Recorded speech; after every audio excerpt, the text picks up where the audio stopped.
And greetings, everybody. Keith here again, coming back with an extra. Come watch and see all about it. Please hit that like, share, and subscribe button. There's a PayPal link down in the details for anybody who wants to share some love. Of course, everything is appreciated, and the StreamYard link is down there for anybody who wants to join the panel. We're going to talk about a couple cases that I watched in regards to police officers, again, of course, and their corruption. And they're both egregious acts. Again, like I said, when the government already knows that they're being funded by the people, and this is evidence, they have incentive programs and everything. So we're going to discuss it in regards to the first case we're going to look at. So let's take a look.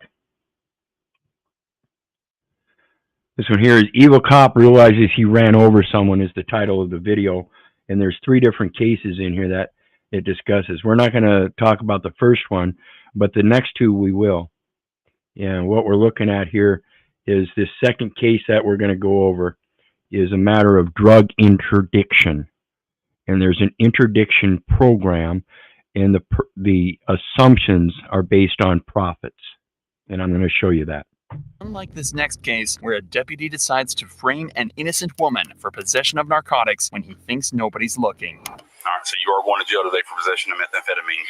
What? I don't do nothing. Officer Wester is no stranger to controversy, and this is one of 3 cases that landed him in a world of trouble and proves precisely why many people don't trust the police. Wester pulled over a vehicle containing a couple and 3.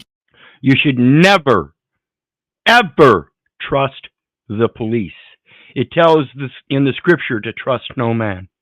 Kid. For seemingly no reason whatsoever, he decided he was going to frame someone in this car as a drug addict and concoct a make-believe story, which will all be captured on his own body camera. He's going to say he's... And I'll make a distinction here. That is not fake drugs. That's actually Excedrin, and it is a migraine headache relief, and that is allowed by the regular medical society. Non-prescription. So it's not a fake drug. It's just one that's allowed legally, and he's going to fake a test result. He's found evidence of meth inside the vehicle, while the couple's 3 terrified children are crying in the back seat. On the outside, it seems as though Wester is playing everything by the books. But when he gets back to his patrol vehicle, he reveals on his body cam exactly what he's really thinking. I love it when they don't pull out the road, man. I mean, she is tripping out up there, son. Hey, all right. I found your stuff. Look, we make traffic stops out here for drug interdiction. And it seems like he's playing that up too. She says that she's up there just freaking out. And it seems like they're both calm all the way through. I don't see anybody freaking out. Purposes, okay? Is there anything illegal in the vehicle? I need to be concerned about bombs, hand grenades, anything like that? Okay. Do this for me. I know it's hot to switch the car off real quick. And just, man, as soon as he finishes, you can turn it back on. It's just that'll mess up the dog's nose if he smells the fumes. And I'm going to keep the traffic off since we're a little bit in the roadway and let him do his thing. Are y'all doing this because Alabama's P.I.G.S.C.U.N.T.S? Nope. I do this 20, 30 times a shift, man. Make traffic stops. We deploy the K9. It's nothing personal at all, man.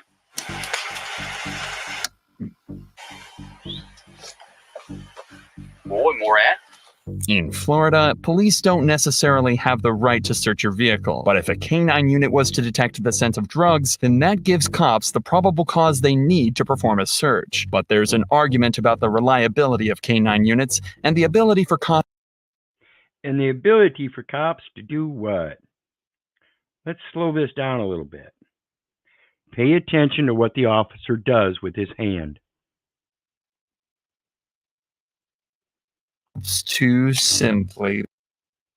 He gave a hand signal. He walked all the way around the vehicle, and the dog didn't signal nothing. It wasn't until the officer put a hand signal, which is a touching of the vehicle, to tell it's a hand command, which is what I use for my dogs. I have both verbal and hand commands, hand signals that they will follow. And this is what they do. Lie and say that the dog flagged when it really didn't. And that's exactly what Wester's plan is. All right, man. Look, that was a positive alert to the odor of narcotics emitting from the interior. Lie. Another lie. She does not seem like she's freaking out. One lie. This is the second lie, and well, third lie, because the officer lied to say that the dog signaled. Now he's telling them that the dog signaled, and that's a third lie. Rear of the vehicle. That does give me probable cause to search the vehicle. Okay. All right. Now I know we've got some babies back there. I know it's hot outside. I am going to search the vehicle. How hard would it be for y'all to get the kids out and hang out with them real quick? No. All right, that's fine. Go ahead and hop out.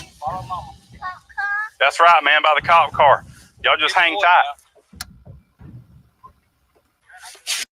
That's the cops trying to instill a measure of trust and protection in the children by saying, yeah, right, man, the cop car.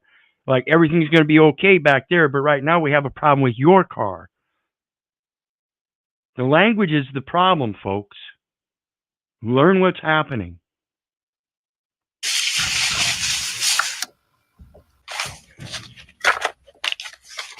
That pill bottle is what Wester is going to use to set this couple up. It's a legitimate medication, but Wester's about to test the substance in a bottle and completely fake the results on camera. Man, it's hot. Both of y'all use Excedrin? She does, because she's had headaches here lately. And notice they're both by the squad car right now with the children. And notice where he's at. Now, the man is considerably taller than his woman, and he's looking at this. He's able to see the officer while he's doing the test, whereas the woman is on his left side and behind him a little bit, and that's downhill into that little ditch area. So she doesn't see anything at all, but he can. Hey, don't mind. Take this gentleman and the kids just up to the van up there. I need to have a conversation with this young lady right here. Going to get him out of view so he can't see it. Now, he's already pointing it out as the woman because she's the one that got her ID out of that bag, and that's where the medication was, and it's for her. So the accusation's automatically going to her.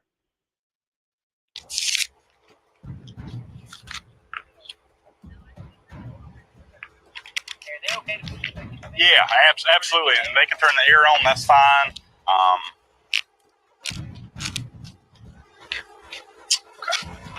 Wester's just performed a field drugs test. Negative result.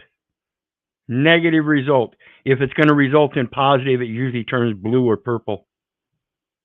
The test came out pink, and it was picked up on his body camera despite his efforts to hide it. Pink signifies a negative test, and now the couple should be free to go. But he's about to lie and actually become a criminal himself. Do you recognize this bottle right here that was in the trash bag by any chance? Yeah, it's the one you bought Okay, all right. Look, at this point, you are detained, okay? All right? I ain't gonna put you in handcuffs in front of your kids or anything like that, but I need to ask you some questions, okay? Little bitty girl and her man got 2 little children, and this man is willing to destroy their life. This is the egregious shit that I'm done putting up with. You should be too. Love thy neighbor as thyself. You see somebody being violated, you have a duty. If you don't fulfill that duty, just like I explained about these local people that say they don't follow federal rules, the fuck you don't. You have a duty. That white little Excedrin bottle. Yeah. Okay. And it's not necessarily just a duty to each other, but a duty of truth. Thou shalt not bear false witness on your brother. And if you see somebody else bearing false witness, you need to step up. See something, say something. Bottom corner, with the way it was positioned, I opened it up. There is a crystallized substance in the bottle of that bottle. And that's why I say you can go ahead and call me a snitch, because I'm going to snitch to our Father which art in heaven. I'm going to seek his counsel, and he's going to give me directions. That's why I'm doing this. He's the one directing me in all this research. So I can help my brother, because without this knowledge, I can't help you. I can't even help myself. In the bottom of it, okay? I tested it there. it did return a presumptive positive for methamphetamine here on the side of the road. So my question is, first of all, is it yours? Second, do you know where it came from? Yeah, he bought it. He bought it, okay. I have migraines. Okay.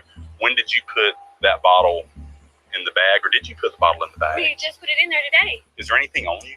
No narcotics, anything like that? Nothing I don't do anything. Okay. I smoke cigarettes and drink Okay. Dr. Pepper. All right. So you don't use any kind of narcotics or anything? Okay. Never have? No. No. And notice her body language. She's saying no and shaking her head at the same time, and she's looking directly at him. She is definitely telling the truth. This is part of learning language. We have a physical language that we need to start paying attention to. Body language, if you learn the body language, you'll find out how easy it is to tell if people are lying to you. Like I said, I don't mess with that. Same with the language. You've never messed with it in the past? No. It's no wonder the female passenger looks stunned, as she has The spoken language, I guess. Spoken language and written language. no idea what Wester is talking about. Either she came into contact with meth through someone else, or this cop is lying. Have y'all ever had anybody ride in the vehicle with you at any chance? Because I'm gonna be honest with you, here's where I'm at right now. Right now, you Well, are in constructive possession of methamphetamine. My brother and my sister, him and my sister. See, now she's going to snitch on information that she shouldn't be giving up. See, this is why we need to help each other. Because as she's going to explain, his brother and sister, or her sister and her husband, whoever it is, are past users of meth. But that doesn't explain what's going on now. That's only a venue for the officer to use that information to help her deal with what he's doing. And say, well, evidently we realize it's theirs, but, we got to take you in because you're the one that's in possession of it. So now she has in her mind that she's not guilty, which she knows, but they're going to put her through the process. And it was her brother and his sister or whoever they were that actually did it. She has in her mind that the officer is telling her the truth, that there was drugs in there and that it must have come from somebody else. But because she's in possession of it, they got to deal with her. And now she's got to deal with that family situation. This is what's destroying our families. This is sickening and very egregious. This is the worst kind of sin. All for his money, all for his pocket, so he can at the end of the day take home a good paycheck. And the more he does these drug interdictions and the more of those drug tests they use, the more they have to fund. And of course, that's because he's doing such a good job, so they may as well give him a pay raise and an incentive for a promotion. All for money. They used to do it, but since she had her kids taken away, they live in Wausau. Right. So They used to do it. But since she had her kids taken away, see, just doing it will tear up your family. Now, these guys are tearing up even more families by lying. I just went over there to pick up some money for my mama and was going home. That's all I was doing. So let me ask you this question. The driver of this vehicle, I'm guessing that's your husband. Yeah. Does he use methamphetamine? No. Does he use any kind of illegal narcotics? No. Doesn't smoke weed? No. Nothing like that. Okay. All right. Wester must have thought he was home free when she mentioned she just visited family, and they've had problems with drug addiction in the past. He's going to use this to his advantage and tell this innocent woman she's going to jail while trying to blame it all on her own family. If she was found guilty of possession of meth, she could face 5 years in prison and a $5,000 fine. All right. So you are going to jail today for possession of methamphetamine because it was on your side of the vehicle. It was on the bag. Whenever you were looking for your ID, you would reach in there, you would touch the bag. Okay, so you are in possession of that today. All right. I swear I don't do nothing. What I'm going to do, though, since that young little boy's looking back, I'm not going to put you in handcuffs. Okay. Nothing. Oh, what a great hero. You're not going to let that little boy be disturbed. But you're going to tear up his entire fucking family. You fucking insane motherfuckers. Excuse my passion. On you, right? No, I swear to God, All right. there's nothing on me. All right. Go and have a seat in the back of my car right here. Look, man, she's going to jail for possession of methamphetamine. And that Excedrin bottle that y'all saw me pull. I'll go ahead and do that, Goldsmith. I've got it pulled up. Pull out. Okay. There is a crystallized substance that tested here on the side of the road, tested presumptive positive for methamphetamine. How's that? Hold on. Like, never did drugs a day in her life. It was in the bag that I saw her fiddling with whenever. See, now they're both supporting each other that they've never done any drugs. They drink and smoke, and that's it. And this guy's literally just as confused as she is. And already the thoughts in their heads about how their family's going to stay together, particularly when they know that her sisters already had their children taken away because of the same fucking shit. And I wonder if it wasn't possibly the same situation with that sister where somebody planted this shit. This is how ridiculous this shit is getting. Fucking disgusting. She was looking for her ID, okay? Now, with all that being said, by no means am I saying she's a bad person. Understand that's not where I'm coming from. The state of Florida entrusts us to be a fact finder, okay? So right now she is in constructive possession. Of course, we're not trying to make her, accuse her of being a bad person. That's exactly what you're fucking doing. And now she's in constructive possession because they constructed it. Of methamphetamine. Now, she told me after I read her rights, I'm not going to read you your rights. I have no reason to because you're not detained, you're not under arrest or anything like that. But I do want some clarification if you can help me out with something. But I do want some clarification. If you can help me out with. He's digging for more information to help solidify the accusation. This is why I don't answer questions. She told me that y'all were just at a residence in Wausau. So now he's going back and he's going to get confirmation on the information to impress upon this man the same idea that somebody else is actually guilty of it, but because she's in possession, which he constructed. Fucking sick. With people that use methamphetamine. Yeah, that would be her sister and her sister's old man. So my advice in the future, don't let people that so now she's going down for that? Yes, sir. And let me explain. Yes, sir. See, he's pointing out again, she's going down for that. See, he's got it in his mind that her sister and her sister's old man are actually guilty and that they're still doing meth. So when he gets done with this call, he's going back to Wausau or something to make that confrontation. This is fucking egregious. It's mental abuse at the most, at the highest. It's the even putting in a thought in these people's minds that they're going to end up losing their children. My God, what if this guy gets caught up in it and DCS says somehow that they're going to take the children because he wasn't keeping his house in order? See, that's the kind of sick shit they use. Felony in the state of Florida, I don't really have discretion. If he's going to stay with her and she's doing meth, then they're going to take the children. Fucking sick. State of Florida, brother, okay? Wester is clearly loving. It's a specific attempt to destroy the family so that mom, in an attempt to get her children back, will separate from the man and be dependent upon state funding for herself and through the administrative courts so that she can go through a process to get those children back. While in the meantime, those children are being fostered by other people and getting state funds, which should have never happened. Every moment that he sets up these two innocent people, and he wants to be there until she's locked away in her jail cell. Never been there before. I'm going to let the jail staff know whenever I get there. I'll walk in with her, and I'll let them know that she's upset and she's scared, and they might be able to do something, put her in her own hotel or something for the night. They might be able to work something out. I've never been there before.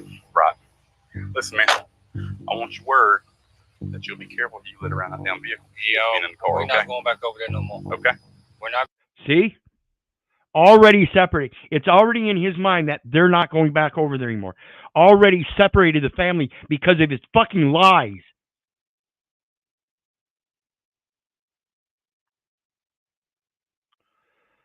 So let's take a look.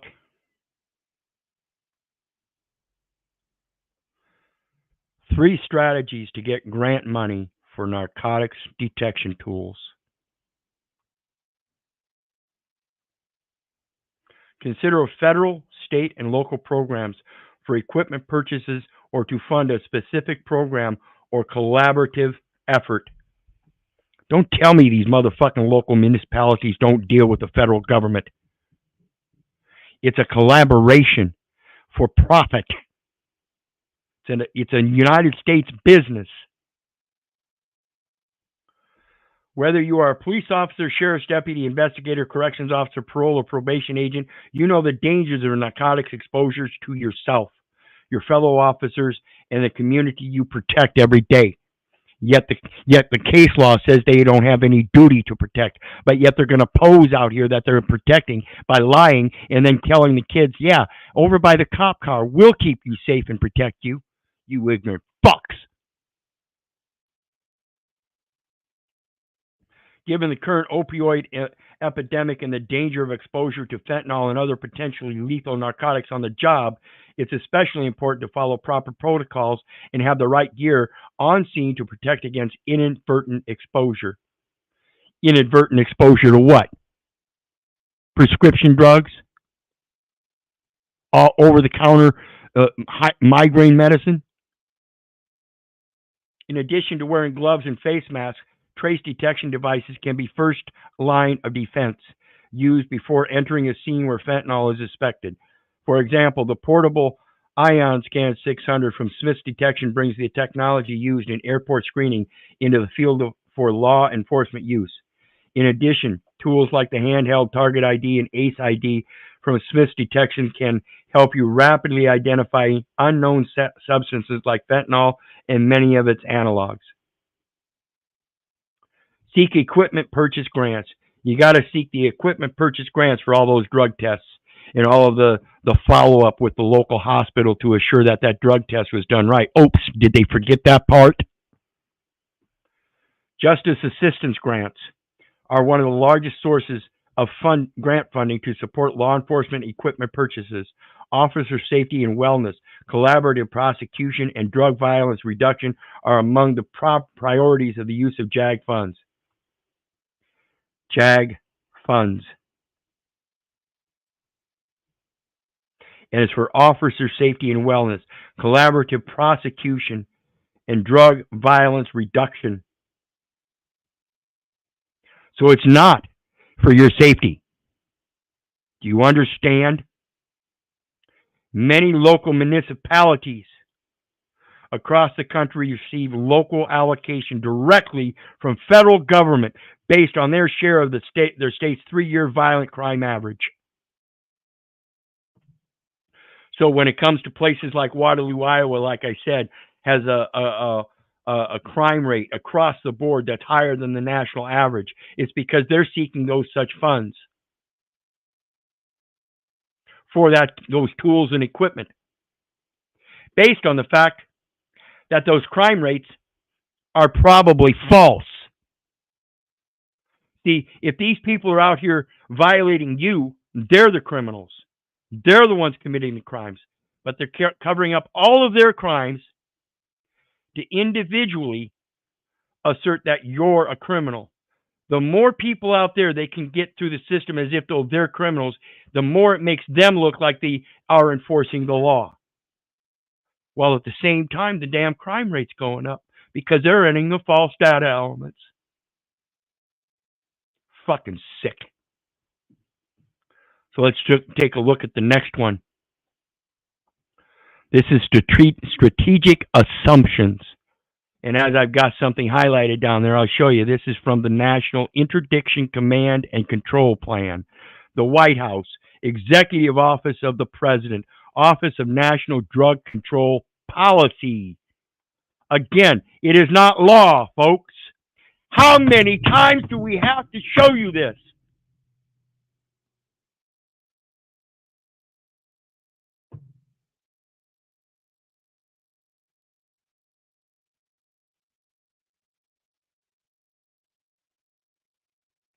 Strategic assumptions.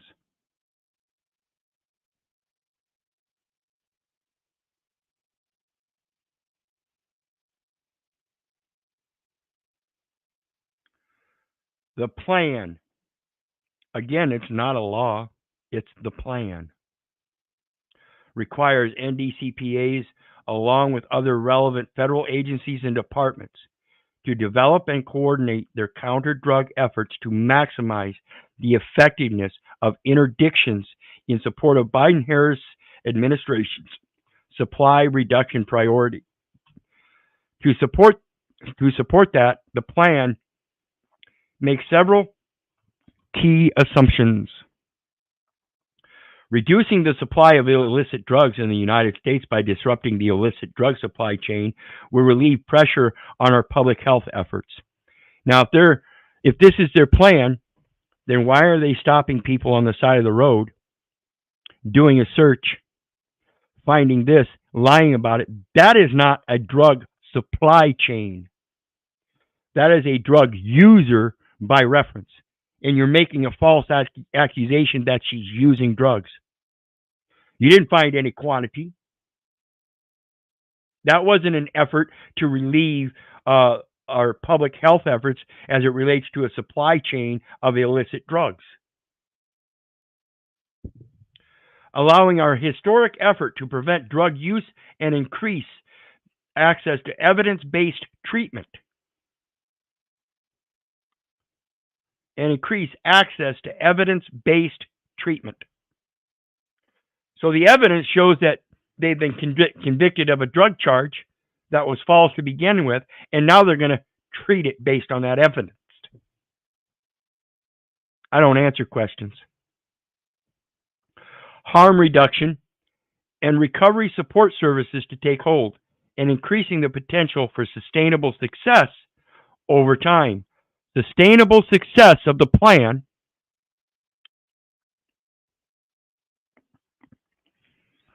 of the interdiction of illicit drugs, drug proceeds, and weapons disrupts and degrades the ability of TCOs to deliver illicit drugs and profit from them.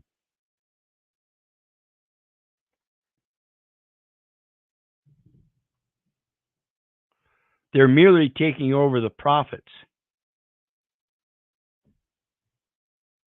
That's their presumption. And there's Barry Cooper. He lives in the Philippines now. He used to be a cop here in the United States, here in the Americas. And one of his things he stated on one of his videos, not an exact quote, but for some reason, some of the officers that he was familiar with while he was an officer would take cocaine and cook it up into crack, because crack was a larger sentence.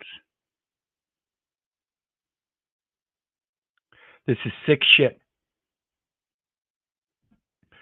Sick shit. So let's go back to the video. I'm going back over there no more after this. You get your insurance squared away. I'll just take care of that right now. All right, man. Y'all free to go. Hey, if they give you a drug test, you're going to pass it, right? Since you don't have any kind of criminal history, sometimes what they can do is they can give you what's called PTI, which is pretrial intervention. That if you can go like a year with random drug tests. A year with random drug tests. So now they have to have funds to provide those drug tests, even though she might drop clean. They're going to still put her on those interventions, that intervention supervision, so the supervisor will get paid. And then in that supervision, he's going to provide drug testing regularly, not randomly, but regularly. I know. 6 offenses of drug possession. I know. And that's what they need. That's what gives them the motherfucking job. Stop the charges go away. Now, by no means am I saying that's what they're going to do, because after I drop you off, it's kind of out of my hands. The biggest takeaway. And then the charges will go away. So it's an incentive for her, based on fear, that she's going to have to do that to prove her innocence.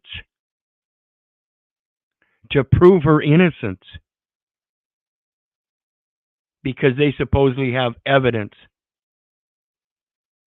I'm telling you, is, you told me that you were around the people that use methamphetamine. You got kids in the car. You got to be careful. You can't be letting people do that. The woman was arrested for possession, but the charge was later dropped. Wester would eventually get caught out for his extremely underhanded tactics and face justice in a courtroom a few months later. It turns out this wasn't the only time he'd done this exact thing, and he was sentenced to up to 12 years for trying to put a series of completely innocent people in jail on fake charges. But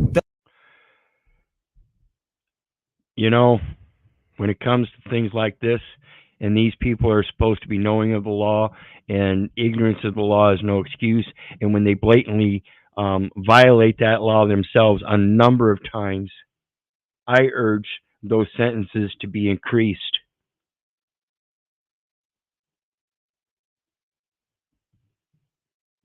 This man should have been put away for life.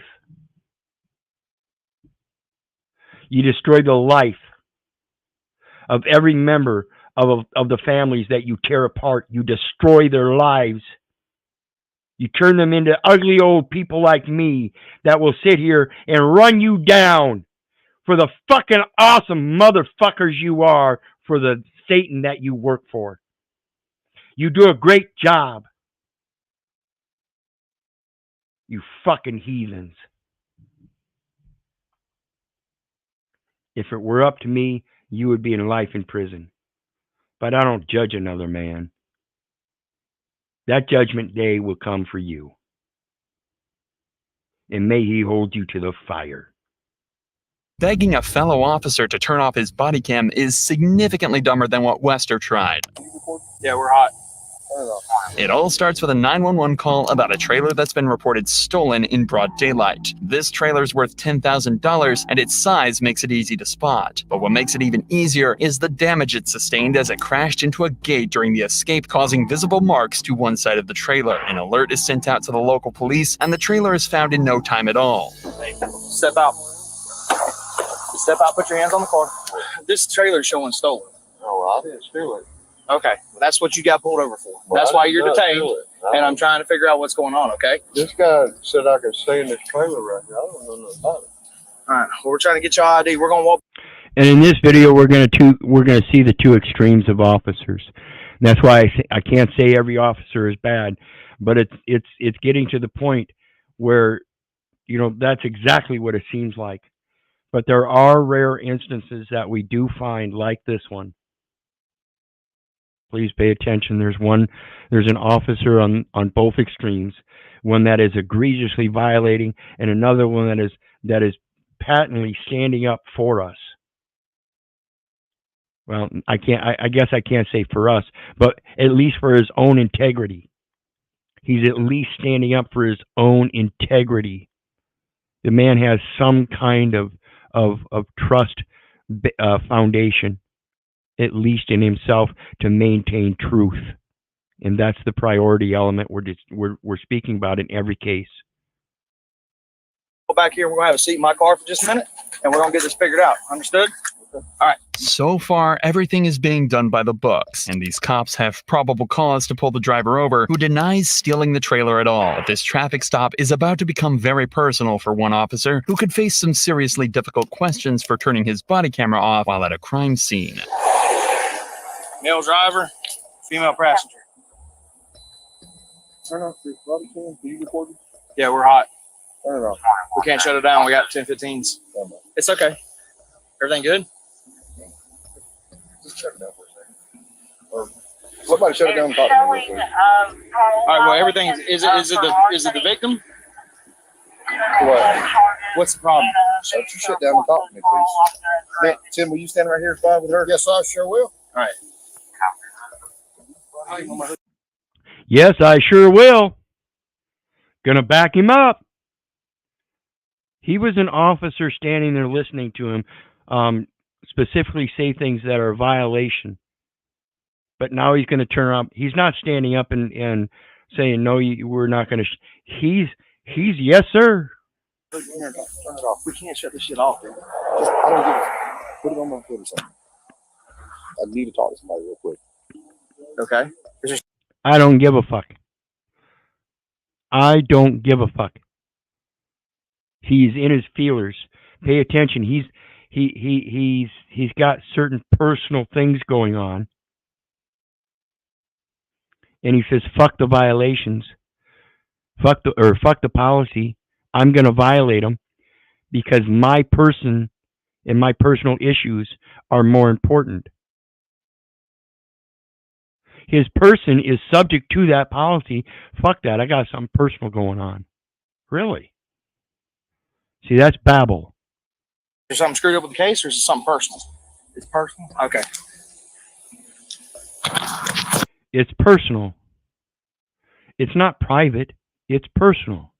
It's personal, so he wants you to turn the camera off so he can privately discuss it. That's private.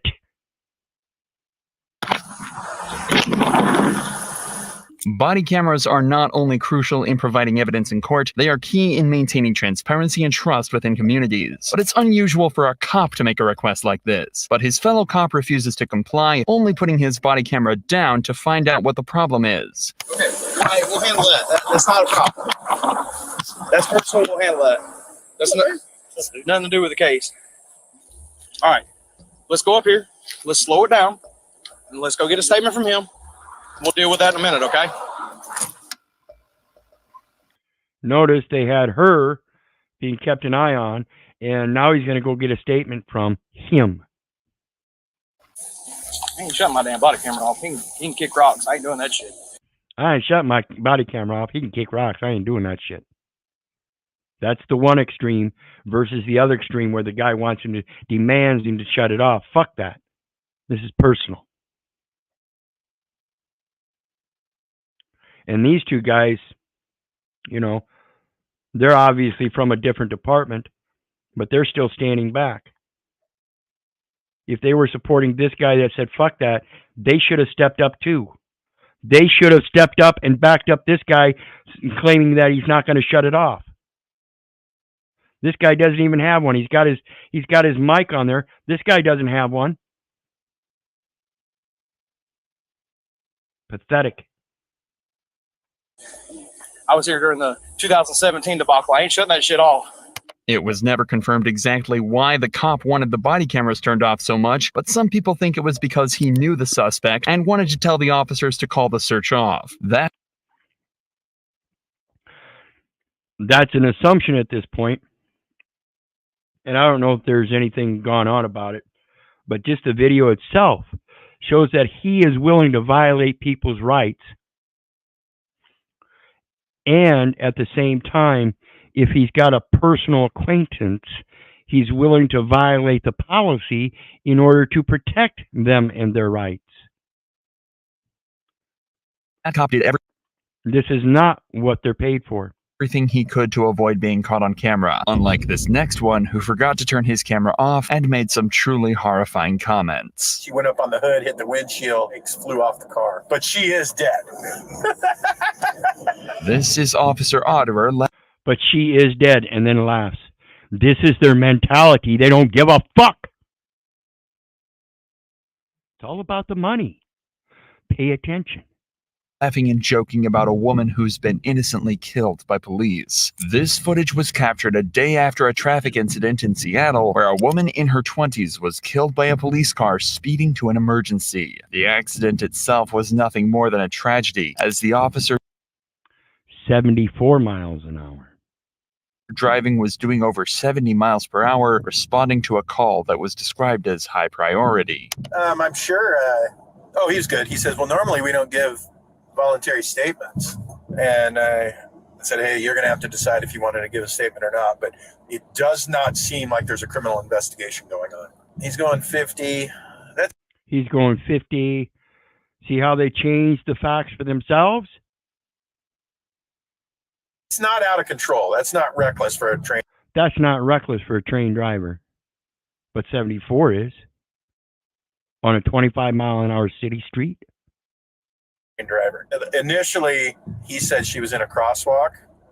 There's a witness that says, no, she wasn't. But that witness could be different because I don't think she was thrown 40 feet either. Even though it was nothing more than an accident, the officer involved must go through a drug test, and that test was conducted by Officer Otterer. This appalling lack of humanity from the officer was captured the day after, when he was caught on camera showing his true colors while talking about the case. I think she went up on the hood, hit the windshield, then when he hit the brakes, flew off the car.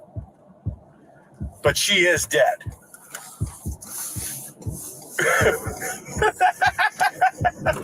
No, it's A maniacal laugh. a regular person. Yeah, just No, it's just a regular person. Yeah, just write a write check. a check. Yeah, just write a check. Ha ha ha ha ha. $11,000. She was 26 anyway. She had limited value. This is sick, people. This is fucking sick. limited value. Officer Otterer's views are pretty clear, but not if you ask him. The video was later discovered by an employee within the Seattle Police Department and turned over for investigation. David later justified his comments, saying that they were intended to mock the lawyers that will be involved in the case. His fate remains unknown at this time. Last we heard, he was pulled off duty, and it was recommended he would be fired. Are you sick of having issues? Recommended that he would be fired. So as we see, folks, there's a definite reason, absolute definite reason not to trust these people. Never. So let's take a look at the one that Goldsmith, I believe, was the one. Yes, Tommy Norman. Hey, Keith, can you please play a video from Officer Tommy Norman to show how police officers are supposed to act? I pulled up this one, and this is in relation to Tommy Norman raises awareness after daughter's overdose. I believe this is the incident that puts him in the perspective of understanding what the drugs are really about, and that it's not a money thing. We have to save our future generations. And if they truly are addicted, it is a terrible thing. But to go around and try to convict people that aren't doing it and tear up their families is just as bad as having someone that dies of an overdose. So let's take a listen. As Officer Tommy Norman, the fun, community-focused police officer with a big heart. But what you may not realize is that for the past year, Officer Norman has been dealing with heartbreak. Tonight, we circle back with him 1 year after his daughter tragically died after an overdose. Okay, I'm here with Officer Mama reporting for duty, Officer Norman reporting for duty, and Officer McKenzie. A big smile is usually the response Officer Norman receives from just about everyone he meets. Sing it, come on. Ain't nothing but a hound dog. His mission to impact and give back to as many people as he can. Stay in school. But exactly 1 year ago today, Officer Norman's life stopped. He got a call he wasn't expecting. My phone rings and it says the Harbor Home, which is where Alyssa lived. Mr. Norman, Alyssa overdosed last night. So my response was, where is she? I want to come and see my daughter. But he'd never see her alive again. 26-year-old Alyssa Norman was gone. When they carry Alyssa's body out in a white body bag, I went into police mode like I was on duty. The only way I knew how to protect my emotions in my brain is to pretend like, okay, I'm working, I'm on duty. This is not my daughter, Alyssa. I need to be getting information. And still today, Faith, I haven't had the cry that I want to cry. Emotions he's still trying to process 1 year later. The heartbreak even taking a physical toll on him. I remember. I had a son that died on me when I was 6. Or when he was 6 months old. My apologies. I'm quite upset at the moment. But yeah, I had a son that died when he was 6 months old of SIDS. Not of drugs or anything, but just the loss of anybody in your life for any reason is such a hard thing to deal with. I still deal with it today. I deal with it much better. And that was in 1993. 31 years ago. He would have been 31 years.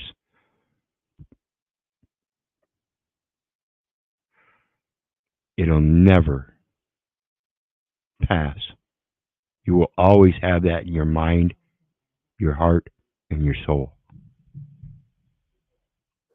When I had a heart attack, almost 4 months to the day that Alyssa passed away, I know that God saved my life. I know that the medical personnel saved my life. But the person that saved my life the most was my daughter, Alyssa. And I could hear Alyssa saying in my ear, "Not today, Dad." His health much better now. The heart, though, still healing. This day marking the 1-year anniversary of her death with flowers at her gravesite. I'm okay with sharing that Alyssa passed away from what was categorized from the coroner's office as fentanyl intoxication. Officer Norman says this was an accidental overdose. She wasn't planning on passing away. We had plans the next day. I had plans to go spend time with her. Plans cut short.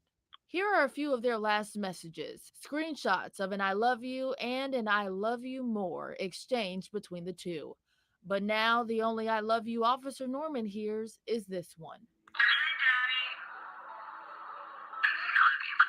A bear gifted to him to help him grieve, and a letter his daughter wrote him months before her death that helped them reunite. When I used to come crawl in bed with you every night. This pain is something he hopes no parent has to go through. For young people out there, don't give in. Don't take drugs. And even for adults, if you're taking drugs, make sure you know what you're taking. The message may not have saved Alyssa, but Officer Norman hopes it will save someone else.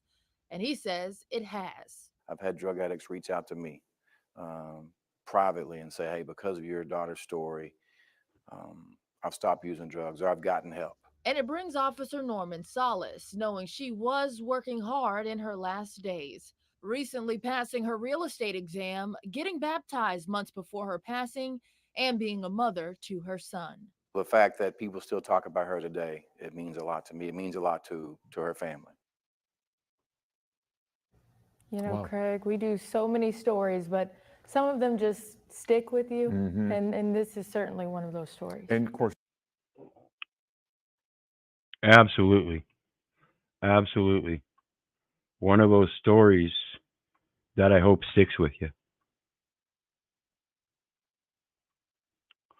What we're going through today is the most egregious things that humanity can go through. And it's merely just a repetition.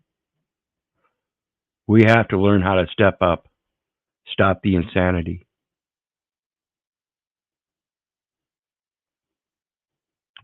I want to take a moment of silence. Please join me.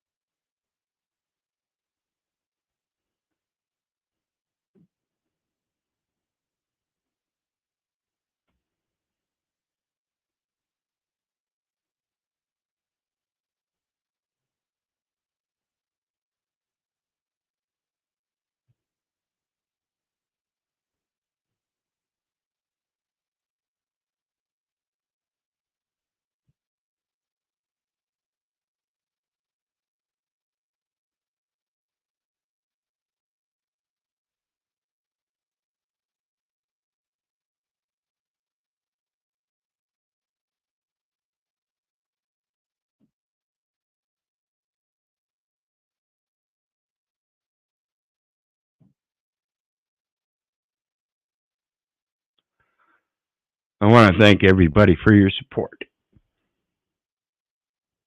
Have a good night.